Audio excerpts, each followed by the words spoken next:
You heard this from us before, and it is happening again. Bill O'Reilly, the host of the O'Reilly Factor on Fox News, caught in yet another lie. First, it was his lies about being in a war zone in the Falklands. Next, it was his lies about seeing nuns gunned down in El Salvador.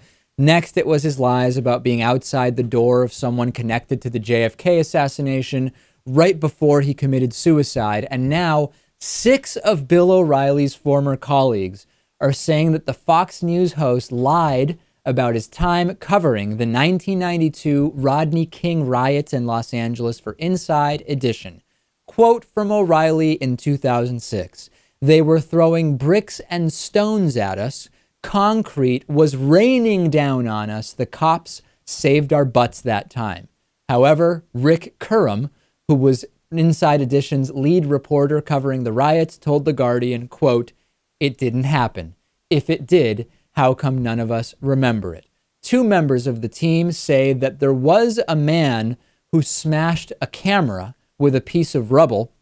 However, that man was angry because Bill O'Reilly was disrespectful to him after arriving at the smoking remains of his neighborhood in a limousine whose driver got out of the car at one point and started polishing the limousine. O'Reilly supposedly shouted at the man and asked him, "Do you know who I am?" It's so insane, Lewis. In Argentina, which was supposedly in the Falklands, but then it was Argentina actually. Bill O'Reilly's cameraman was in danger and Bill O'Reilly saved him. Actually, it turns out the cameraman was in danger because Bill O'Reilly forced him to shoot with his light on, his camera light on, which CBS executives said not to. In LA, it turns out that they weren't in the middle of all sorts of concrete raining down. There was one specific guy who was really angry because O'Reilly showed up to cover the riots in a limo. His driver was ostentatiously polishing the car in front of these people who had just lost their homes. And then Bill O'Reilly yelled at the guy and said, "Do you know who I am?" Every single one of these points to Bill O'Reilly being exactly the type of person we thought he was.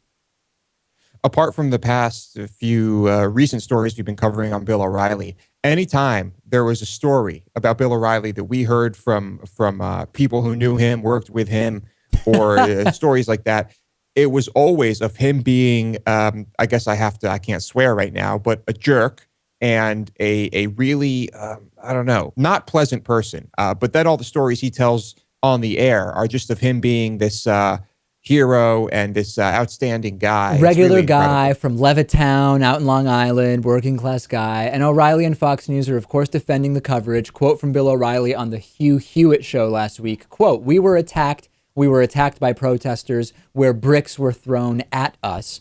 Fox News released a statement to Huffington Post, which read, "Bill O'Reilly has already addressed several claims leveled against him. There is nothing more here than an orchestrated campaign by far-left advocates. Responding to the unproven accusation du jour has become an exercise in futility."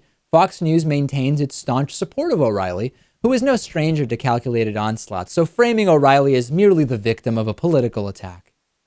Yeah, I'm sure. Anytime someone says, "Do you know who I am?" or probably more likely the case, "Do you know who the F I am?" Right. It just really gets me going. I really can't stand that. Building a website can be tough, and actually creating something that looks good and works well can be even tougher. Whether it's for your business or your portfolio or a hobby, you probably need a website, and Squarespace makes making those websites really, really simple. And the websites also look great. They provide powerful templates that allow you to scale your website on any device, and you can actually set up a one-page online presence in just minutes. I remember when I first started making websites in my teens, it would take me hours to do what Squarespace can do in just a few minutes, and you really can't beat the simplicity of the Squarespace platform. They also provide 24/7 online support. Websites are only $8 per month, and you can even get a free domain if you buy Squarespace for the entire year. You can start your free trial with no credit card required, and make sure to use the offer code Pakman when you check out to get 10% off. That's Pakman. Show your support for the David Pakman Show, and we thank Squarespace for showing their support for the David Pakman Show as well.